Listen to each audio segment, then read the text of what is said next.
The wind came first, always did. It crept down from the red hills with the dry hiss of a dying snake, swirling over the broken boards of Iron Ridge like a whisper too old to carry meaning. It smelled of rust, ash, and time, the kind of wind that remembered things men had long tried to forget. Marshal Eli Vance rode through it slow, his coat drawn tight, the brim of his hat shadowing eyes the color of forged steel gone cold. He'd been gone near 20 years, and yet, when the first outline of the town came into view, those lopsided roofs, the cracked church steeple, the faded paint that once screamed saloon, it felt like the years folded right back into themselves. He could almost see it as it was. Busy streets, wagons creaking under sun, the clang of hammers from the blacksmith, the laughter of men who still believed in something better than surviving. But that world was gone, ground into dust and carried off by the same wind that now cut against his face. Iron Ridge had died when the mines did. Everyone said so, but men like Bo Reddick, they never let something die if there was a coin to be squeezed out of it. Word reached Eli 2 months back, carried by a traitor with loose lips. Reddick had come back older but richer, calling himself a businessman now. He'd bought the mine, the saloon, the sheriff, and probably the preacher's bones if he could find them. Eli had listened, said nothing, and packed his things that night. He didn't call it revenge. Didn't need to. Words like that were for younger men who still believed justice had meaning. Eli just called it unfinished work. By the time he reached the edge of town, the sun was an angry coin hanging low in the sky. The signboard at the entrance hung sideways, half broken, reading only iron, GE. The rest had been shot off, likely for sport. A boy no older than 15 watched from a porch, chewing on a stalk of dry grass. When Eli's horse stopped near, the boy's eyes widened. "You lost, old-timer?" Eli looked at him. "Just came home." The boy spat to the side. "I ain't much left of it." "Never is," Eli said and nudged the horse forward. The saloon still stood. Miracle or curse, he couldn't tell. The same warped doors, the same chipped piano inside, though its keys had yellowed like old teeth. Eli stepped through, and silence fell the way snow used to fall on his childhood farm, soft but final. Every man in there had something in common. They were dangerous, and they didn't like strangers. Eli could tell from their eyes, sharp, small, restless. He ordered coffee. The barkeep served it without question, but his hand trembled as the cup touched the table. Eli didn't look around, but he saw everything. The mirror behind the bar gave him all he needed. 3 card players whispering. One man by the piano pretending not to stare, another outside smoking but watching through the glass. He took 1 sip. It tasted like boiled river water and ash. Still, he drank it all. After a long minute, he said, "Bo Reddick still owns this place?" No one answered, but that was answer enough. The barkeep's throat bobbed. The piano player stopped pretending to play. A chair scraped in the corner. Eli left 2 coins on the counter, heavy silver ones worn smooth by time. Then he turned and walked out slow. He didn't need to start a fire. There was already smoke in every man's eyes. That night, he didn't take a room at the saloon or the inn. He found the livery stable instead. There was a corner stall with hay and a roof full of holes. It would do. His horse, an old gray gelding named Jonah, settled quick. Eli sat on a crate, rolled himself a smoke, and listened to the night. Far off, he heard laughter, too loud, too practiced, the kind of laughter that tried to hide fear. He knew that sound. Reddick's men had made it once before, long ago, before a standoff left 6 good deputies dead and Eli half-blind in one eye. He pulled the old badge from his coat pocket. The star was dull, its points bent. He turned it over in his hand like a relic dug from a grave. Law doesn't mean much, he thought, but maybe remembering it does. The sound of boots on gravel broke the quiet. 2 shadows at the stable door. One carried a lantern. The other carried a rifle. "Evenin', old fella," said the one with the rifle. "Sheriff says strangers gotta check in." "Ain't you heard?" Eli didn't answer. He took one last drag from his cigarette, flicked it into the dirt. "Don't like talking?" "That's fine," the man said, stepping closer. "You can show us what's in that bag instead." Eli's voice came low, calm, like wind before a storm. "You sure you want to see?" The man grinned, raising the lantern. "I reckon." The revolver appeared faster than the breath he took. One shot cracked like thunder. The lantern dropped, glass shattering. light spilling wild before dying out. When silence returned, the man lay still. The second one ran, boots pounding away into the night. Eli sat back down, reloading the one-spent chamber. His hands shook a little, not from fear, but from the memory of it all. The rhythm, the weight, the echo. He hated that his body still remembered how to kill faster than it remembered how to pray. He closed his eyes. Outside, the wind picked up again, dragging dust through the cracks in the stable walls. Somewhere beyond the ridge, a coyote called, lonely and long. Iron Ridge slept uneasy that night. The past had come riding home. Morning came thin and colorless. The wind had quieted, but a veil of dust still hung over Iron Ridge like smoke from an old fire that refused to die. Eli Vance rose stiff-backed from the stable floor, brushed the straw off his coat, and checked the gray gelding's legs. The horse looked at him the way old animals look at old men, tired, patient, understanding. He saddled up slow, listening. No voices yet, only the groan of the water pumped somewhere behind the store and the far-off clang of hammers from the mine. Men were already working.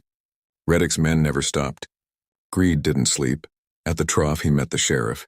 Young, clean, trying too hard to fill boots he hadn't earned. The tin star on his vest still shone new. "Mr. Vance," the sheriff said, "you made noise last night. 2 men gone missing. Reddick wants things quiet. You'd best ride on." Eli squinted against the glare.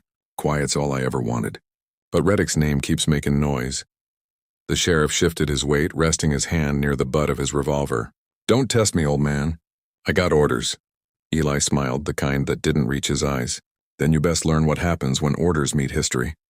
He walked past him, leaving the younger man frozen between duty and doubt. Behind them, the wind sighed through the empty street.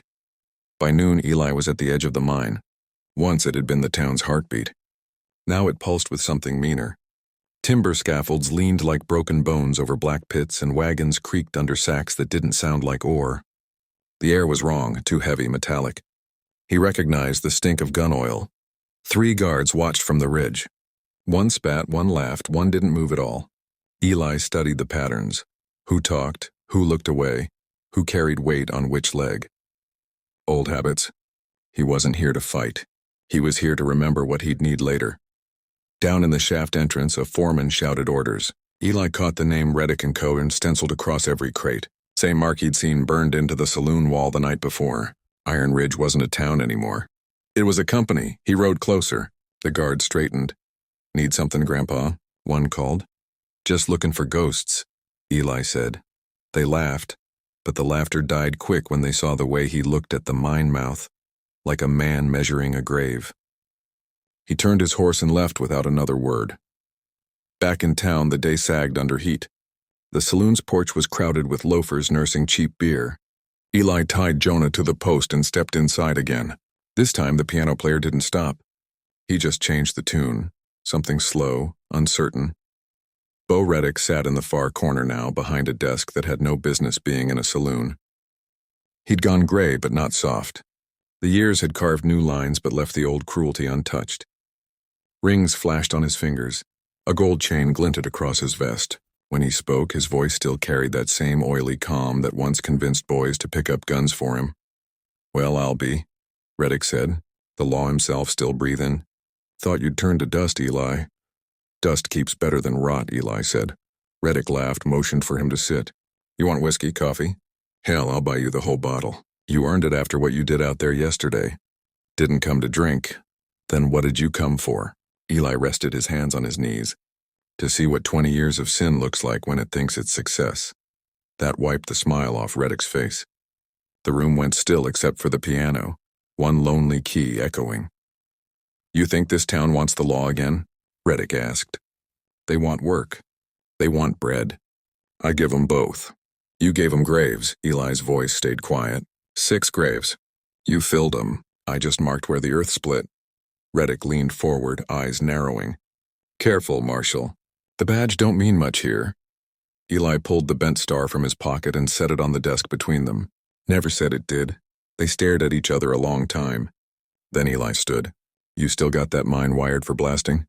Reddick blinked. "Course," Eli nodded once. "Good.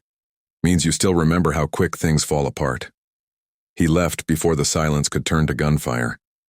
Evening dropped fast. Blue shadows crawling up the ridge.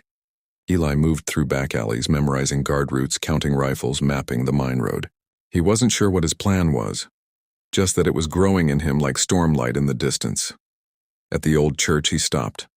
The roof was gone, but the bell still hung crooked, rusted, and silent. Beneath it lay a patch of dry earth where he'd once buried his deputies. He knelt, hat in hand, and spoke low. "Boys, looks like the job ain't done, but I'll finish it proper this time." When he stood again, he felt lighter. Purpose had weight, but it was a weight he knew how to carry. He walked back into town under a moon that looked like tarnished silver. Windows shut as he passed. People pretended not to see him. In Iron Ridge, fear slept with its eyes open. At the stable, he fed Jonah, poured himself a cup of black coffee from the pot he kept on a small fire, and sat listening to the night breathe. Somewhere down the street, the sheriff was arguing with Reddick's men. Orders, confusion, nerves. The cracks were forming. Eli smiled to himself, a thin, tired smile that hurt more than it comforted. Tomorrow would bring noise, maybe enough to wake the dead. He poured the rest of the coffee onto the ground and whispered, "Time to clean the dust." Above the town, lightning flickered soundlessly behind the ridges, lighting the sky the color of old iron. The wind started again, steady and rising. The desert was listening. The dawn came mean and restless, the kind of light that didn't warm, only exposed. Eli was already awake, sitting by the dying fire outside the stable. His hands moved slow but sure as he cleaned the colt. Not for show, not for fear, just old rhythm. He'd done it so many mornings in so many places that his body worked without thought. Muscle memory was the last honest thing a man had. Jonah stamped once behind him, sensing something coming. The air was heavy with dust and waiting. From down the street came bootsteps and the sheriff, hat low, eyes shadowed. He stopped a few feet away. "You were right," he said quietly. "Reddick's running more than ore. There's crates of rifles in the mine, headed south. Enough to start a war no one asked for." Eli didn't look up. "Then you know why I can't ride out." The young man nodded. "He's got 20 men on payroll. I got 3 deputies and they're scared stiff." Eli holstered the Colt, stood and met his gaze. "3's enough if they stand straight." The sheriff shook his head. "You're one man, Vance. You can't—" Eli cut him off with a quiet voice that carried weight like a hammer. "Don't tell me what one man can't do, son. I buried a war on my own once." The sheriff didn't answer. He just looked at the old man and saw something in his eyes that made argument seem foolish. A stillness that wasn't peace, but purpose. By midday, the plan was a whisper running through the dry wind. Reddick had sent wagons down to the lower shaft. He was shipping that night, the last load. Eli spent the day walking the town, slow, unnoticed. He left a bundle behind the store, another near the church ruins, one more by the water tower. Nobody saw him place them. Nobody knew what they were. When the sun started bleeding into the hills, he was back at the stable, strapping a satchel over Jonah's saddle. Inside were sticks of dynamite old enough to have names. He'd found them in the abandoned quarry outside town. Relics from when Iron Ridge still dug for silver, not blood. He talked to Jonah while he worked, voice low. "You've been good company, old boy. Might be this night's too long for both of us, but I'll do the walkin' if you do the runnin'." The horse flicked his ears as if he understood. Night fell hard and fast. The moon was full, a pale coin in the dusty sky. Down by the mine, torches burned. Men loaded wagons, their laughter sharp and nervous. They knew it was dirty work, but Reddick's money spent clean. Eli watched from the ridge, rifle across his lap. The wind smelled of oil and old dynamite. He waited until the first wagon started up the trail. Then he struck a match. The fuse hissed softly, trailing toward the first bundle by the water tower. A heartbeat later, the tower went up in a boom that rolled through the valley like thunder from a god that hadn't spoken in years. Water and fire mixed in the air, raining mud over the street. Shouts rang out. The mine guards spun, confused, firing wild at shadows. Then the second blast hit. The storehouse this time. A bloom of orange tearing through the dark. Eli was already moving, down the ridge, through smoke and chaos. The sheriff and his 2 deputies came out of the jail, guns drawn, trying to rally what courage the town had left. He saw them through the haze and nodded once. That was enough. Reddick came storming out of the saloon, furious, pistol in hand. "Find him!" he shouted. "Find that ghost!" Eli's voice came from the dark behind him. "You don't have to look far." Reddick turned, too slow. The old man's revolver was steady, his eyes colder than the moonlight. "Thought you'd be dust by now," Reddick hissed. Eli stepped closer. "Dust don't die. It just waits." They stood like that for a long second, two relics facing each other at the edge of the firelight. The years between them burned away in that silence. All that remained was the reckoning. Reddick's hand twitched first. The night cracked once. When the smoke cleared, only Eli was standing. His pistol hung low, barrel still smoking. He looked down at the man who'd built his fortune on graves and whispered, "Debt paid." He turned toward the mine. Flames licked at the timbers.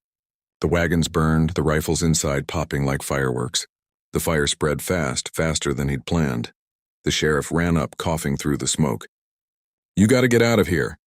Eli looked past him, watching the ridge glow like sunrise. "I will, soon as it's clean." He reached into his coat, pulled one last stick of dynamite, and struck a match. The sheriff froze. "Old man, don't..." Eli smiled faintly. "Son, every town's got ghosts. But someone's got to teach 'em how to rest." He tossed the stick into the mine mouth. The ground rumbled deep and slow.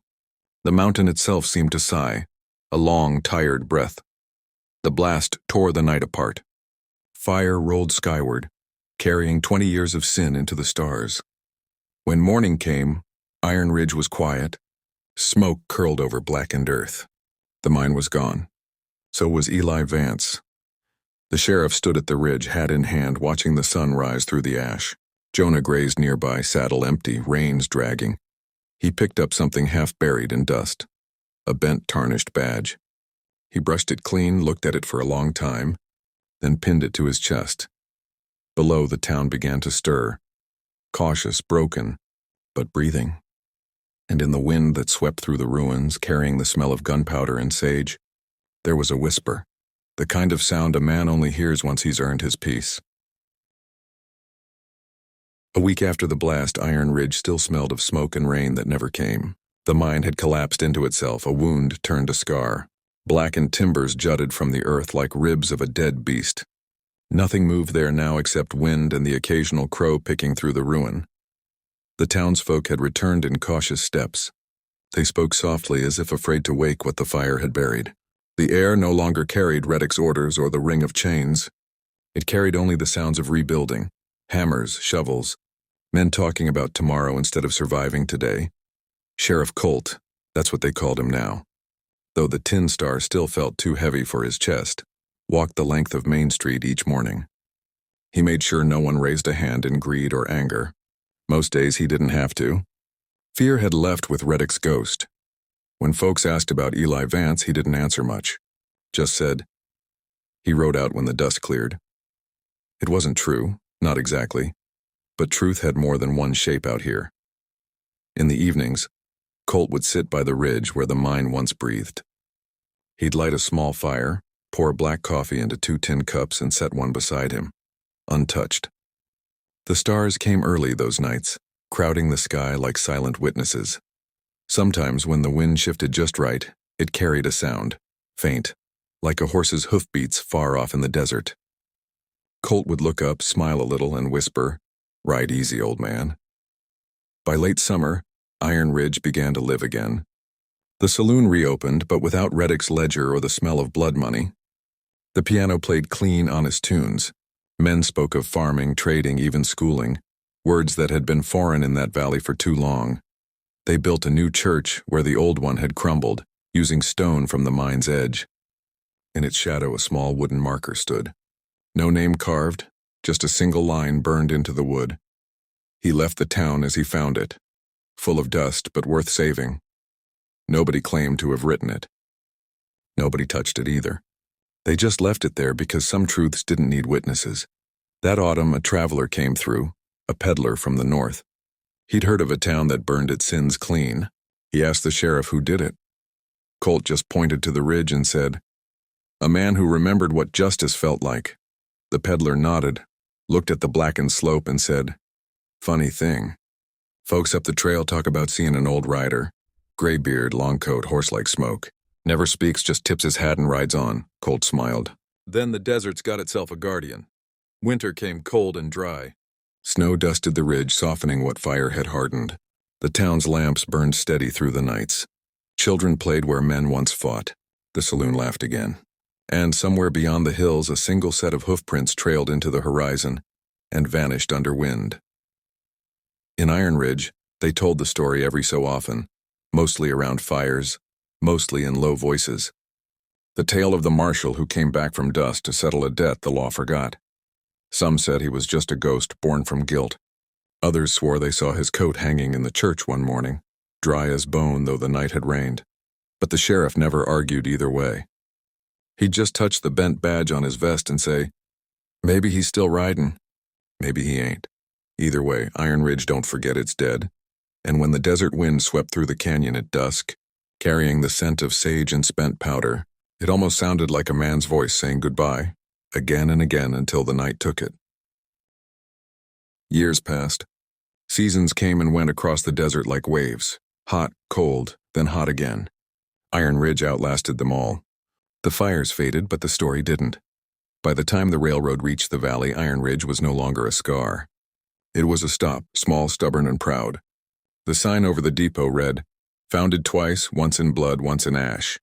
Travelers came through with their own ghosts, their own troubles. They'd stop for water, a drink, or a bed, and someone would always tell them the same story. About the old lawman who walked back into hell just to make it quiet.